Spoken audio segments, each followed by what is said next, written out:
with the Anarchapulco content team. I am the editor of the Anarchapulco blog, and I was the editor on the Anarchapulco Anarchist Guide to the Galaxy ebook. If you haven't gotten that, head on over to the website after this and sign up for that book, download it, and join us in the conversation.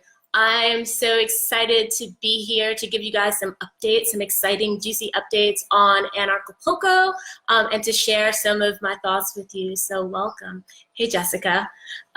So first things first, and one of the most important announcements I have, so if you don't listen to anything else, listen up now. Early bird ticket pricing ends tonight at, I think it's midnight Pacific Standard Time. So definitely head to the website and get your tickets. The prices are going to go from $395 to $445. So you can save yourself a few dollars if you head on over.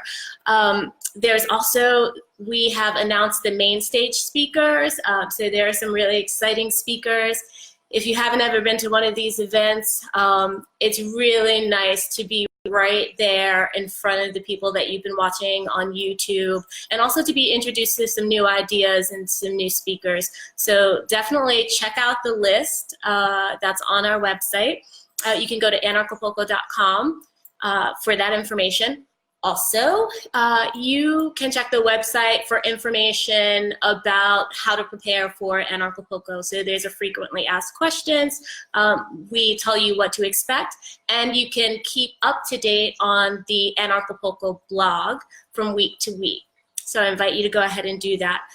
Also, very important information for you early bird ticket buyers is the hotel will be live. The hotel purchases will be live, I think, this coming week. So you can look for the email, and you will get first dibs on your rooms. We've already sold enough tickets to sell out the hotel, so you definitely want to gonna hop on that really quickly so that you can be right in the thick of things, which I always like to be.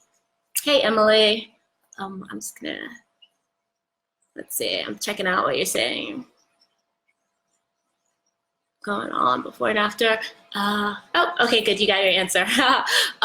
So also this coming week, the Dollar Vigilante stage will be announced. So that's gonna be something to look out for. And then in the coming weeks, we're gonna announce the speakers for all of the different stages. So there's something for everyone, whether you're into crypto, there's the Free Your Family camp, which I'm really excited about. So all you families, get out there. We're gonna be talking unschooling, homeschooling, and just how philosophically we grow as a community with our families. So that's going to be really good. There's a health and wellness stage. We're all in this state of evolving into different people, and the health and wellness stage is going to be really exciting for introducing new ideas on how you can do that.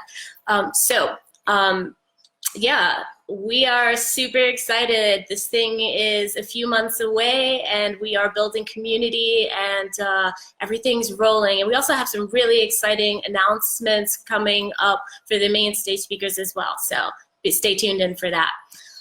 So I think that those are our announcements. I'm gonna take some time and tell you about some things going on with me, and share some of my ideas on equality. I've been thinking a lot about this over the past few weeks because of some stuff that's happening, and they've given me a stage to talk about things. So, but yeah, let me give you the short of it. Is I'm part of this dance community. I love ecstatic dance. This is part of what I think is growing me as a person. And if you're coming to Anarchapulco, there will be some ecstatic dances. So if you love to dance like me, then there's something for you.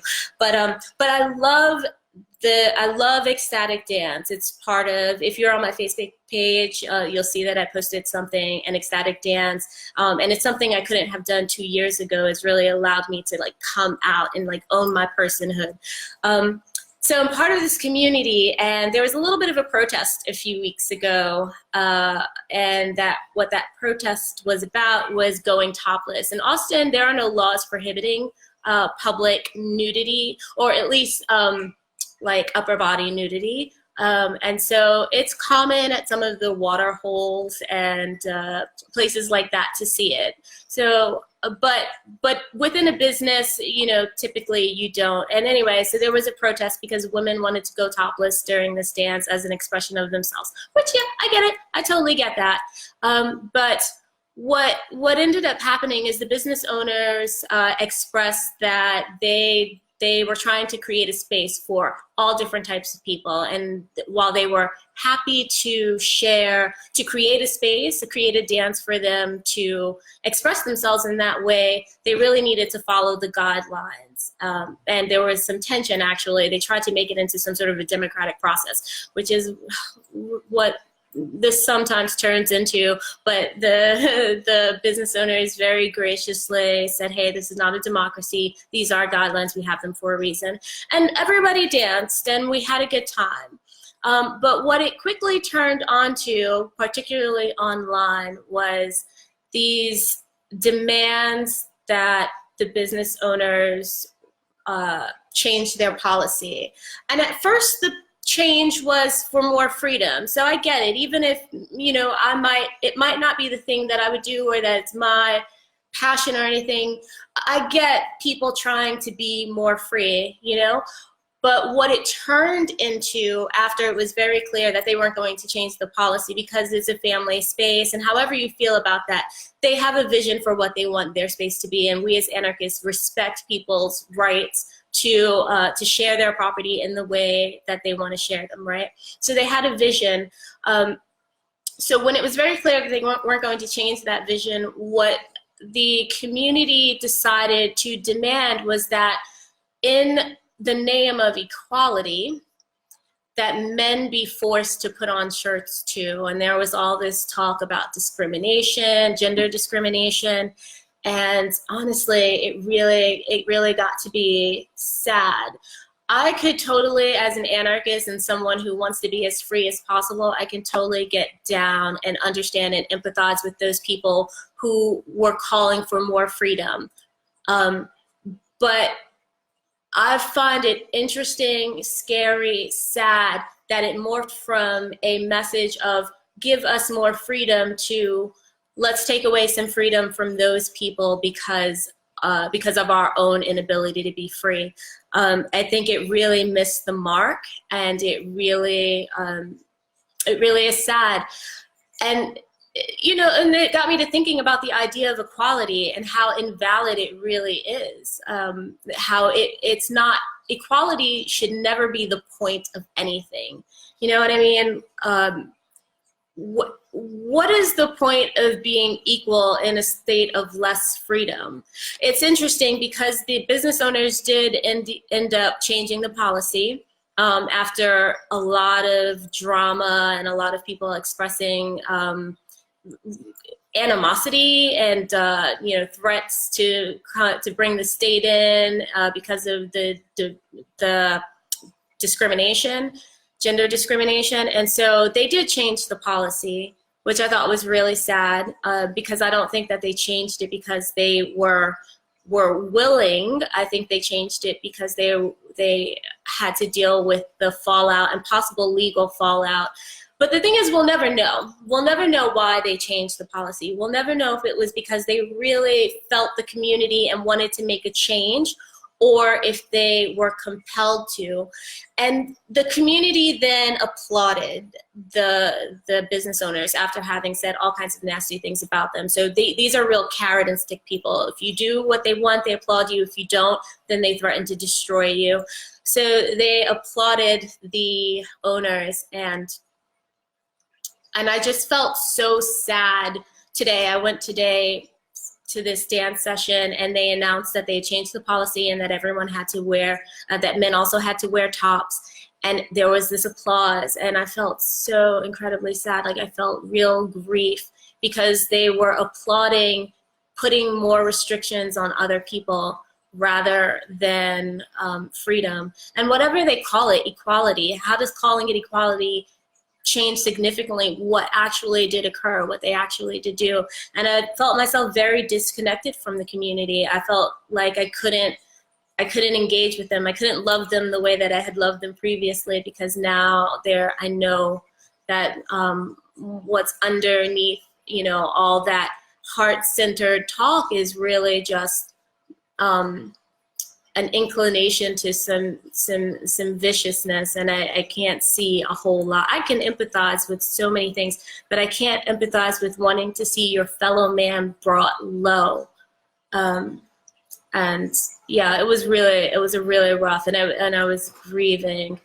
Yeah, like communism, or, I mean, you know, somebody said it sounds like communism, a lot like that. I mean, one is they felt like they had a say in this.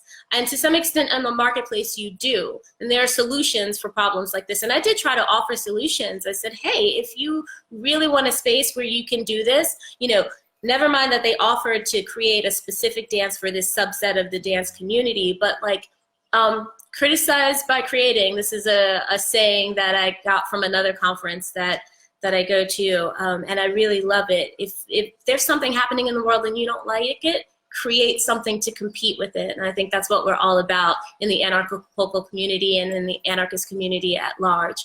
And so, you know, I offered that solution, and there was just this wall of intolerance, and I felt alone. I felt like there was no empathy, there was no reciprocity. I was trying to empathize with, you know, what they wanted, but I didn't feel like there was any empathizing with my desire to make sure that we're all free and that we don't make enemies of our neighbors. And there's a very interesting climate in our country now, and I actually had to take some time to grieve about it. I really grieved as I was sitting there thinking about it, that I couldn't enjoy them and that they were so content to have taken away freedom. Yeah, Catherine says, if we're all the same, then what's the point? We're unique humans with unique preferences, skills, and capabilities. Yes, and that's the thing, like, that inspires me. When I look at someone who's doing something wonderful, it inspires me to be better. I do not want to look around and see everything. Not that I ever want to see the bad, right? I don't have to want that, it just occurs. But to see people climb, to see progress, these are the things that inspire me to act, to do something. That's what human action is all about, is getting to a better state. So yeah, you know, there was no inspiration in any of this. It was just sadness. And I know that you guys can kind of relate. And it got me to thinking, actually, because I was sitting in this space and I was so sad and thinking, and not wanting to connect with anyone, not wanting to look anyone in the eyes, not wanting to smile and share my joy like I usually do. And it really got me to thinking about the value of community. I think if I had one more person there who had said, you know, I'm grieving too. Like, I feel like we should have taken a moment of silence because something died there, right? And if I felt that anyone was sitting there and grieving with me, even that would have, I would have been able to connect with somebody on something beautiful, on our love of freedom, our love of humanity, but I didn't feel that. And it makes me think about why Anarchapulco and what they are doing is so important, because you can feel alone and you can start to feel helpless. But then you think about, you know, we're gonna get together in, and really be a community. You know, it's this conference, but we're vacationing together. We're bringing our families together. We're spending 10 days or 4 days or somewhere in between, depending on how long you stay at the conference. But you really get to connect and see the beauty of humanity rather than this, you know, tide in our normal worlds where we're probably in the minority. So it's something that I really appreciate. They do need to learn some NVC, because let me tell you, there, as I was talking to these people and I felt this wall of intolerance, there was I felt a lot of negativity, a lot of judgment. You know, and I said, you know, people should be able to free to share their resources and have visions for their businesses. And I heard a lot of, so what, you think people should be able to discriminate? So, and then, you know, what's interesting is you get this, they ask you a question that they think there's only one answer to. So you think Black people shouldn't, you know, people should be able to stop Black people from coming into their business? You think that's okay? And they don't realize that they're asking two different questions. No, I don't think it's okay. I don't support it. I don't think that that's a good thing, but I respect someone's right to make that decision. And I respect that there are going to be forces in the world that are going to punish that decision, particularly in the world that we live in today. And so, yeah, but I felt a lot of judgment about defending freedom. So yeah, NVC, actually nonviolent communication, I think there's gonna be some talks at Anarchapulco about that too, really important. Let's see, was it more women who didn't want the other women to be topless, or was it men? I don't think there was anyone that didn't necessarily want women to be topless. I think, you know, the business owners are catering to a wide variety of people. It's not just like hippies. It's not just, you know, this content, you know, it's for families. And ecstatic dance pushes the boundaries for a lot of people to begin with. You know, I invite a lot of people there and it's hard to get them there. And then once they get there, it's hard for them to like really fill out the space at first. It can be. And so I think what they want to do is create a very neutral space. So far as like a bunch of crazy people dancing in crazy ways can't be neutral, but an inviting and neutral space. And so no one was necessarily against toplessness. And by and large, people were like, okay, because like when like the protest was just a bunch of women taking off their shirt. And so when the first girl stood up and she took off her shirt, you know, it's like, okay. I was like, oh, that's new, but nothing, it didn't strike me as crazy. And I've been in this community long enough to, you know, just kind of roll with everything. But then it was a cascade from there, and it just wasn't in line with what the owners were trying to create. There are, you know, anywhere between, you know, like 2 and 10 new people per week. And you want these people to come back. You want them to come into this space and feel like it's a place they can feel comfortable. And whatever you think about toplessness, I don't necessarily share this view, but like it is uncomfortable for some people. It does create a different dynamic. And that doesn't say anything about how the community will morph if that becomes the norm. It changes the environment. And I just feel like some people didn't want to acknowledge that. They just wanted what they wanted. And because the state is there, I think it makes people way more intolerant, because they go, you know what? If you don't do what I want you to do, I'm going to go to the state. Whereas if the state didn't exist, then probably the natural and normal things that people do would happen. They would either, 1, stop going to the business, 2, realize it's not that big a deal, you know, it is just culturally what happens. You know, interestingly, I don't run around and see people walking topless. So they just choose these venues, right? They're not walking around topless everywhere. It's just they decided to launch a campaign, which again, fine. When it morphed into a campaign to suppress people's rights, that's where it really became something ugly for me. What would be an anarchist solution? Easy. I mean, anarchist solution, I don't even want to call it an anarchist solution. It's a market solution. It's one that exists. If you want a space where the dance is topless or nude, you can create that space. As an anarchist, or as a person in general, like, you have to allow people to be themselves. You have to allow people to live in the spaces that they want to live in, even if it isn't the way that you would want to live. Another thing I love about these kinds of conferences, because we're all going to get together and we all have different values. Some of us are really ANCAP. We really value, some of us value the modern, some of us value the natural, some of us want to go internal, some of us don't. But we come together and there's this understanding that we are a community united by respect for other people's perspectives, respect to let you live, to let your time on this earth be about you and not about me.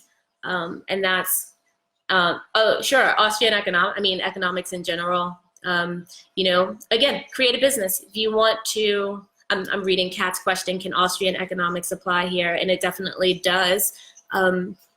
Free people making free choices. I mean, if it were the case really that this was something that a larger part of the community wanted and they were really upset, they could have boycotted, and then the owner would have had to make a decision. And I appreciate that type of decision more, because it means that the owners say, look, this is my market, we want to stay in business, this, and they decide either this aligns with my values or it doesn't, and if it does align with my values, it can be the choice. The thing is, we want it to be the choice. You know, they lauded the owners for making a decision that they can't know that they made from their hearts. They can't know that they came to agreement, and so they're content with some false symbol of solidarity. But it's not real solidarity. So again, like I said, if you're living in the world and you're grieving, first of all, take time for your grief. That's one of the things I learned from today, is sitting there and grieving and feeling it, like really feeling sad about where we are in the world and how people are so willing to just to be mean-spirited to their neighbors. I can't even tell you, there were tears. But yeah, grieve that, and then find your people. Find your people. Come out to Anarchapulco, go to freedom conferences. And also, we live online a lot, and so we are consuming a lot online, and it's good to know online when you see messages of freedom that other people agree with you, because that was part of my grief, is feeling alone. And I heard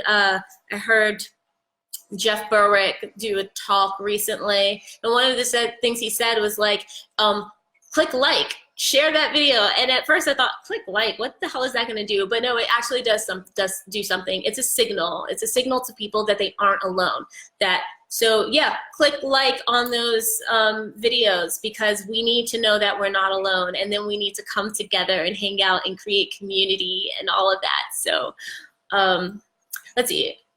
And no, attendees are not entitled to event. Okay, I don't want to go too long. I'm so happy to be here and be sharing my experience with you. Just a couple of reminders in case I took you off track. Remember, early bird pricing ends tonight, midnight Pacific time, so make sure you head on over to get your tickets. The main stage speakers have been announced. The hotel is going to be available, and it will be available early for the early bird ticket holders. We have enough tickets sold to sell out the hotel, so definitely make sure to grab your tickets. Also, Conversations in Anarchy is our weekly Zoom series where I, Catherine Bleish, Evan Copelson, and David Rodriguez, who you all know, we sit and chat about anarchy and anarchist philosophy and anarchist issues. So join us every Tuesday for that. All of this information you can get over at the blog at anarchapulco.com. Head on over to the blog, and I think that's it. I can't wait to see you all in February. Let's stay connected.